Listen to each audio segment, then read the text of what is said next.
Hindi pa rin lumulutang ang suspect sa pagpatay kay Tanya Camille D, ang bank teller na natagpuang patay sa bakuran ng isang bahay sa Angeles, Pampanga. Sa pag-usad ng investigasyon, tila lalo namang lumalakas ang ebidensya laban sa suspect na dating asawa ng biktima. Ito'y matapos magbigay ng salaysay ang mismong nobya nito laban sa kanya. Live mula sa Angeles City sa Pampanga, may report si June Veneracion. June? Jessica, meron ng suspect na umamin na kasama siya sa mga naglibing sa napatay na bank teller na natagpuan nga rito sa Angeles City, Pampanga. Pero ang hindi pa malinaw, Jessica, ay kung sino ang pumatay sa biktima at kung ano ang motibo. Yan. Yung pagpasok niya yung suspect. Dahil sa CCTV footage na nagpakitang si Fidel Sheldon Arcenas, ang huling kasama ng dati niyang asawang si Tanya Camille D bago nawala, naging suspect siya sa krimen.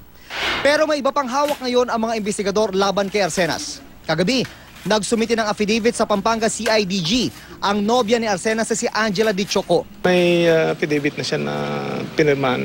May statement na siya na binigay. Is it true na tinuturo niya na yung boyfriend niya, na suspect? Sa affidavit niya, yun ang sinasabi niya. Ayon sa Pampanga CIDG, sinabi umano ni Di Choco sa kanyang sinumpaang salaysay na nung gabi ng June 20, nang umuwi siya sa tinitirhan nilang bahay ng nobyo, ipinakita raw nito sa kanya ang dugo ang katawan ng dating asawang si D. Hindi raw binanggit ni Di Choco sa salaysay kung si Arcenas ang pumatay sa biktima. Dahil umano sa takot, tinulungan daw niya ang nobyo na ilibing sa likurang bahagi ng bakuran ang katawan ni D. Inabutan na raw niyang may hukay sa likod ng bahay. Bago magsumite ng kanyang sworn affidavit si Di Choco, itinuring din siyang suspect ng mga otoridad. Ang gusto ngayon ng mga otoridad, humarap muli sa kanila si Di Choco at sumalang sa kanilang pagtatanong. Nagsadya ang kapatid ni D na si Rosemary Ann sa CIDG Pampanga para magbigay ng kanyang supplemental affidavit. Dalawang waiter naman ng restaurant ang pinatawag ng mga investigador para magbigay ng pahayag. Nag-alok na ng 100,000 pisong pabuya si Angeles City Mayor Ed Pamintuan para sa ikadarakip ng pangunahing suspect sa krimen. Nananawagan po ang alkalde, pati na rin po sa mga kamag-anak kung tinatago man siya or meron pong knowledge kung nasan siya, sana po i-surrender naman siya. Samantala, inilabas na ng Pampanga CIDG ang resulta ng autopsy sa labi ni D. Ang ikinamatay raw ng biktima tama ng bala sa ulo. Lumabas din sa pagsusuri na walang laman ang tiyan ng biktima at nasa advanced state of decomposition na ang kanyang labi. Jessica, sa kabila ng mga impormasyon na ibinigay ng nobya ng dating asawa ng biktima, ay itinuturing pa rin siyang suspect ng CIDG Pampanga. Jessica. First of all, June, based on the autopsy, no, dun sa bangkay ni Camille D, ni Tanya Camille D, walang laman yung kanyang tiyan, tapos may tama ng bala sa ulo. So, ibig sabihin nun, ginutom muna siya bago siya binaril. Yun ba ang sinasabi ng CIDG? May mga ulat, Jessica, na ginutom daw itong si D bago siya pinatay. Pero kung pagbabasihan mo yung naging affidavit nitong si Di Choco at base na rin dun sa CCTV na lumabas, pasado alas 7 ng gabi, Jessica, noong June 20, ay nakitang lumabas nga, halos magkasabay na lumabas, si D at yung kanyang dating asawa mula rito sa isang restaurant dito sa Angeles City, Pampanga. At base rin sa affidavit ay 9 o'clock naman ng gabi, nung araw din yon, ay nakita nitong si Di Choco ang dugo ang katawan nitong si D doon sa bahay nga na tinitira nila ng kanyang live-in partner. Kung pagbabasihan yung dalawang oras na yun, Jessica, ay mukhang medyo malabo yata ang anggulo. Yung sinasabing ginuto muna ang suspect o ang biktima bago siya patayin ng suspect nung araw na yon, nung June 20, Jessica. O kasi vital yan na malaman dahil, di ba, ibig sabihin hindi siya pinatay agad. Ano kaya yon? May hiningi sa kanya? Kasi kailan ma-establish yung ano ba ang motibo? Kasi base sa initial reports, may anak daw sila si Tanya at saka itong si Arcenas. So, why would someone kill the mother of his own kids? Diba? Anong motibo kaya ito? Ang laki nga rin katanungan yan, Jessica, na hanggang ngayon ay pilit na gustong masagot ng mga investigador kung ano talaga yung motibo at kung ano yung nagtulak doon sa sinasabing suspect na patayin yung babae, yung biktima na bank teller na si D. At umaasa nga sana yung mga investigador na sa pamamagitan nitong si Di Choco ay ma-establish yung motibo kung bakit napatay yung biktima. Kaya ang gusto nila ngayon, Jessica, hindi lang yung prepared sworn affidavit ang ipasa sa kanila, kundi sumalang na rin mismo itong si Dichoco sa pagtatanong ng mga investigador at kung maaari at kung aabot sa punto ay pwede dong pag-aralan din naman na maging state witness itong si Dichoco laban doon sa primary suspect sa pagpatay nga sa bank teller, Jessica. Kasi yung bahay kung saan natagpuan yung bangkay ni Tanya Camille ay bahay daw ng nanay nitong si Dichoco. So how does that figure dito ngayon sa estado ni Dichoco?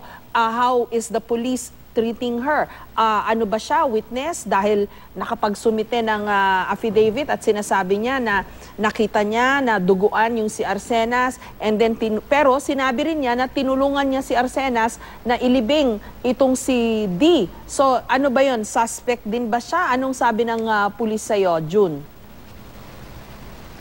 Suspect pa rin siya, Jessica, kahit na sinasabi nung Dichoco na under duress ay tinulungan niya yung kanyang nobyo na ilibing nga yung katawan ng biktima sa likurang bahagi ng kanilang bahay. Yung hukay daw na yung, Jessica, base sa kanyang affidavit, ay inabutan na ni Dichoco nung dumating siya sa bahay na yon kung saan nga nakatira silang dalawa, yung kanyang nobyo at itong si Dichoco. Inabutan niya na yung hukay na yon, prepare na daw, at wala daw siyang nagawa nung sinabihan siya nitong si Arsenas na samahan siya para ilibing yung dating asawa niya doon sa likurang bahagi ng bahay na yun. Pero sa kabila nitong mga impormasyon na itong binibigay nitong si Dichoco, na alam naman natin maski paano ay nagbibigay din ng linaw doon sa investigasyon, ay suspect pa rin ang turing sa kanya ng mga otoridad. In fact, yung sinasabi nga ng mga ibang investigador na nakausap natin, Jessica, ay yung kanyang sworn affidavit ay napakarami pang butas, at yung mga butas na yon ay mafe-fill lang daw kung sakaling ilalim siya at pumayag siya sa pagtatanong ng mga investigador. Kaya open daw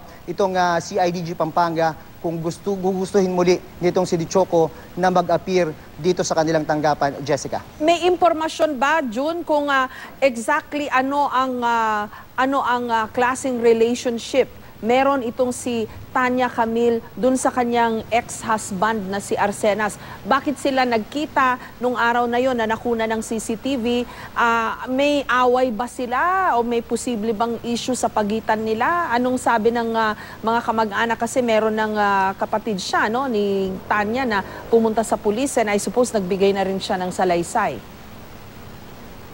Si Rose Ann, Jessica, pumunta siya siguro kanina dito, mga after lunch dumating dito si Rose Ann para magbigay nga nung kanyang supplemental affidavit, pero tumanggi siyang magbigay ng pahayag nung sinubukan namin siyang kausapin. Yun nga sana itatanong natin sa kanya kanina kung ano ba yung naging relasyon nitong si D at saka sa dati niyang asawa para ma-establish kung meron bang conflict. Ang pagkakaalam din natin, based on sa initial investigation, Jessica, nagkita yung dating mag-asawa sa isang restaurant noong June 20 para pag-usapan yung sinasabi dong offer nitong si Arsenas doon sa dati niyang asawa na magbibigay ito ng sasakyan para nga magamit doon sa dalawang nag-aaral nilang anak nitong biktimang bank teller na si D, Jessica. Okay, ang pinakamalaking tanong ngayon, nasaan itong si Arsenas? Itinuro ba ni Dichoco ang kinaroroonan nito, considering na meron silang relasyon?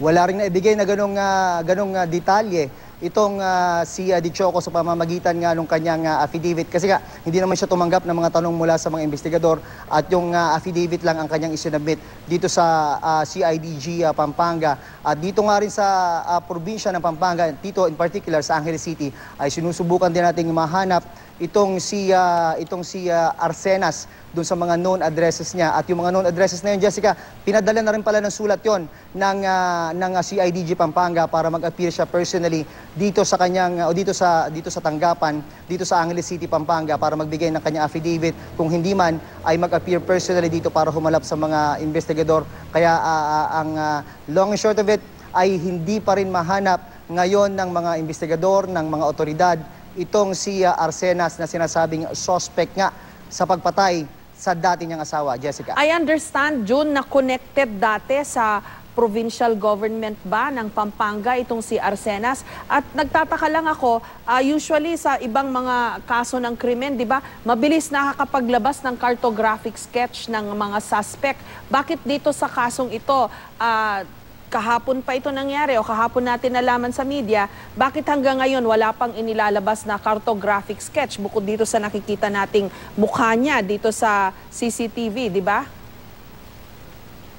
Wala pang cartographic sketch, Jessica, pero ang basihan ngayon ng mga otoridad na nag-iimbestiga ay yung mga nakitang larawan nitong si Arsenas at yung si Dichoco sa kanilang mga Facebook account, at yun yung nagiging basihan nila ngayon. At tungkol naman doon sa unang tanong mo, Jessica, itong si Arsenas ay hindi siya nagtrabaho sa LGU dito, pero yung kanyang ama ay nagtrabaho sa LGU. In fact, itong si Arsenas, yung ama ng suspect, ay kakilala daw na personal ng alkalde ng Angeles City, Pampanga. At ang sinasabi nitong Angeles City, Pampanga Mayor na si Ad Pamintuan ay kilala niyang dikit daw sa pamilya ni Senador Lito Lapid itong ama ng suspect dito sa krimen na ito. Kaya umaapila si Mayor Pamintuan doon sa ama nitong suspect na si Arsenas na kumbinsihin yung kanyang anak na sumuko na, voluntaryong sumuko at magbigay ng kanyang panig tungkol sa kaso na ito, Jessica. Maraming salamat sa iyo, June Veneracion.